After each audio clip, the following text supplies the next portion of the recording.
Hi there. The purpose of today's video is to define, explain, and understand the psychological processes behind adult baby syndrome, also known as paraphilic infantilism. Let's start off with a definition. Paraphilic infantilism can be defined or explained as a phenomenon that involves an individual role-playing infant-like behavior. This behavior can typically include age regression, recreational diaper wearing, use of baby bottles, diaper wearing fantasies, intentional urinal or fecal incontinence, infantile clothing, childlike dependence on stuffed animals, seeking of a mommy or a daddy figure, baby role playing, tantrums, sleeping in baby cribs, thumb sucking, and other childlike behaviors. Like I said earlier, paraphilic infantilism is sometimes referred to as adult baby syndrome, and the reason why I want to take a look at it today is because it's an interesting topic that I think doesn't get enough psychological research done on it. Which is not what I'm doing, I'm just taking a look at research that is tangentially related, but still, I think it needs to be talked about a bit.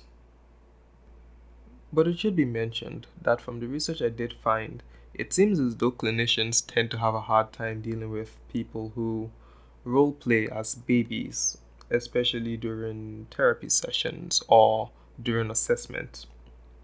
Because, as you'd imagine, it's very hard to assess a baby for mental illnesses. But regardless, let's continue with the video. The individuals or population of interest for this video are going to be those who identify within the adult baby diaper lovers spectrum. ABDL, or adult baby diaper lovers, stands for two types of interests, I'd say.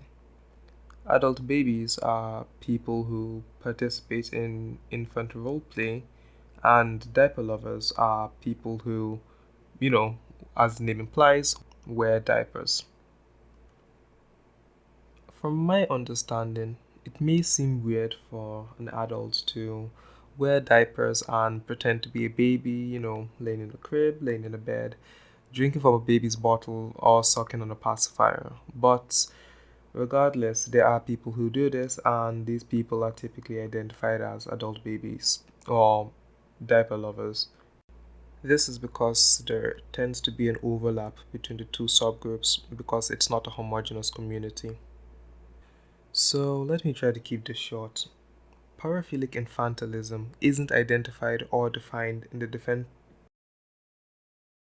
What I meant to say was the revised version of the DSM.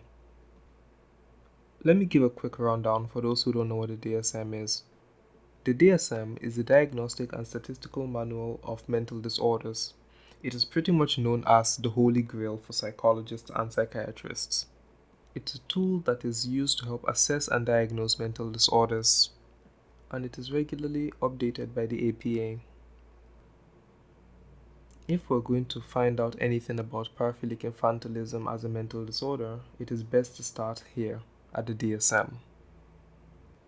Going over the DSM, there is no definition for paraphilic infantilism or infantilism specifically, but there is mention of paraphilias or paraphilic disorders.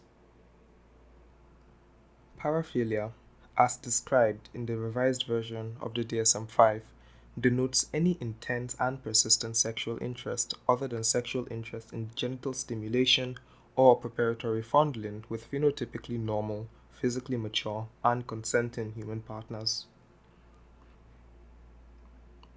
This can mean any sexual interest that isn't typically considered normal. These interests are usually referred to as fetishes commonly. For example, sexual interest in bondage play, inanimate objects, atypical body types, ages, animals, scenarios, and even concepts. But the general idea to keep in mind is sexual interest that exceeds interest in normal sex with consenting adult partners. But it does also need to be mentioned that paraphilia alone doesn't constitute a mental disorder, nor is it in and of itself a sign for concern. But it does become a concern once one's own safety and the safety of others is in danger. And this is where we get into paraphilic disorders. A paraphilic disorder is a paraphilia that is currently causing distress or impairment to the individual, or a paraphilia whose satisfaction entails personal harm or risk of harm to others. The general diagnostic criteria for this disorder is centered around A, the nature of the paraphilia, and B, the negative consequences of the paraphilia.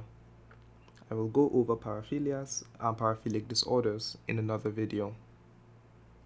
That being said, let's continue with what we were talking about, paraphilic infantilism. Now that we have some understanding of paraphilias, we can apply what we know to adult baby syndrome. Recall earlier when I mentioned adult baby diaper lovers. When thinking about those who participate in such infant role play, it is very easy to come to the conclusion that they are doing so for sexual gratification because of how it might be presented. But there are some individuals who do not role play as babies for sexual reasons, and there are those that don't fetishize diapers but simply want to wear them as a way to regress into a childlike state. But those that do participate in such behavior for sexual gratification may be said to have some paraphilic tendencies, but that's just a personal observation. Thanks to research papers and studies conducted by a multitude of researchers, like the late Dr. Brian Zamboni, I have noticed some trends among the population of interest that I want to point out. First, I'd like to mention that there are those who role play as adult babies but do not do so for sexual enjoyment. And there's also a positive correlation between finding diapers sexual and using them as sexual objects for self-gratification. Fetishism of diapers is also associated with fetishism of other baby toys. Disregarding adult babies that roleplay for sexual reasons, adult baby roleplay tends to be associated with anxiety and negative mood states. Paraphilic infantilism in general may be an indicator of dysfunctional coping skills. And lastly, I'd also like to mention that adult baby syndrome or paraphilic infantilism tends to first manifest in one's early to late teens, but is usually expressed once one has independence or the privacy to engage in such wish fulfillment. I highly recommend that you go through the sources mentioned at the end of the video, as there are many trends that can be identified that I'd like you to go through, and also case reports that can give some insight into adult baby syndrome in a clinical setting, especially in a case study reported by Dr. Jennifer Pat and Dr. Glenn Ugabert about an adult baby in 2003.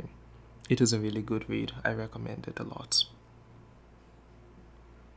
Should paraphilic infantilism even be considered a paraphilia at all? Well, like with most things in psychology, the answer depends. Adult babies aren't homogeneous.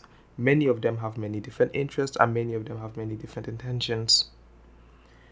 There are also many subgroups within the adult baby diaper lover community or spectrum that do not participate for sexual reasons, but there are also many that do.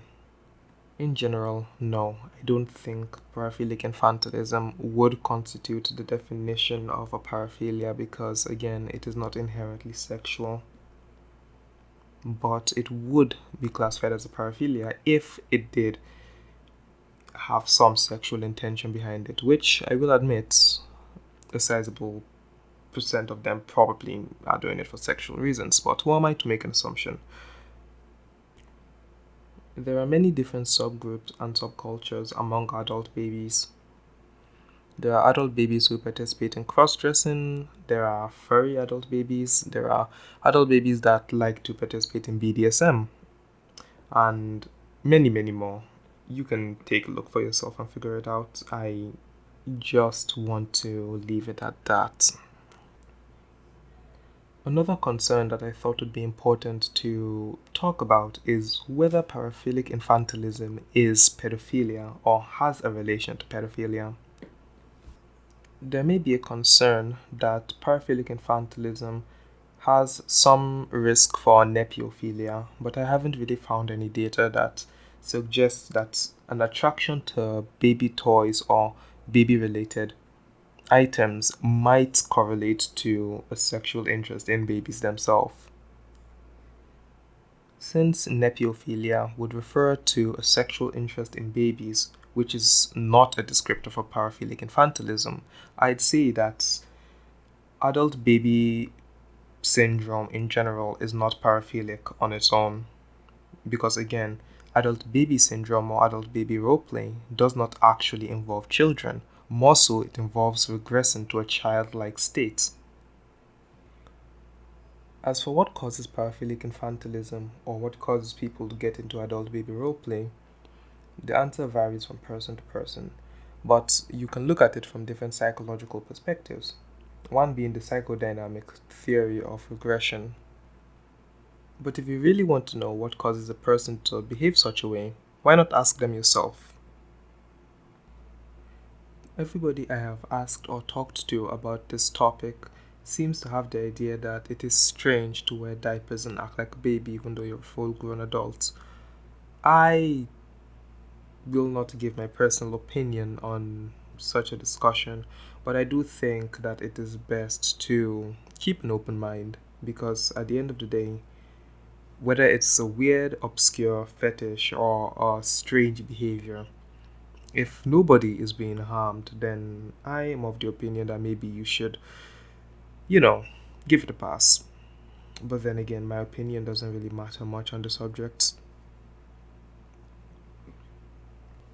Regardless, if you know somebody who engages in such a behavior, or if you yourself engage in such behavior, and you think it is weird or you do feel distress over, wanting to be a baby as an adult, then I'd recommend you talk to a counselor or a therapist. But that also depends on your goals and what outcome you want. Everybody has their own reason for doing things, and there is some empirical evidence to suggest that adult baby role play does have some anxiety alleviating functions. It may be a way for you to unwind, it may be a way for you to regress to childhood when you miss things being easy and spoon fed to you or breastfed to you, which is more common for babies. But still, whatever your reasons for doing or behave in such a way, it's up to you at the end of the day. And if you're an adult, well, no one's going to stop you unless you're harming somebody or unless somebody's at risk of harm. But I think with my closing statements, I'll just say if you need to find, other people who engage in such behavior that you think you can relate to, you can check community forums for adult babies. You can find other people to talk to. I'm going to link to two resources I found that might be helpful. Whether you use them is up to you. Whether you think therapy is right for you depends, and whatever you want to do with your diapers is entirely up to you. You're a grown-ass adult and you can make your own decisions, or you can, pretend to be a baby. But regardless, I think that should be enough for now. And with that, I will close. Remember to come through my sources that I mentioned for extra information. There are two particular case studies that are really, really insightful. They go over two separate cases of individuals with paraphilic infantilism. The first one I mentioned with Dr. Jennifer, I think. Yeah, it was a case study about I think a 35-year-old man who wanted to regress into a baby. And the second case is about gender identity and adult baby syndrome. Really interesting read. Yeah. Mix of OCD there too, in case you want to find anything about that. I recommend reading it. And yeah, bye.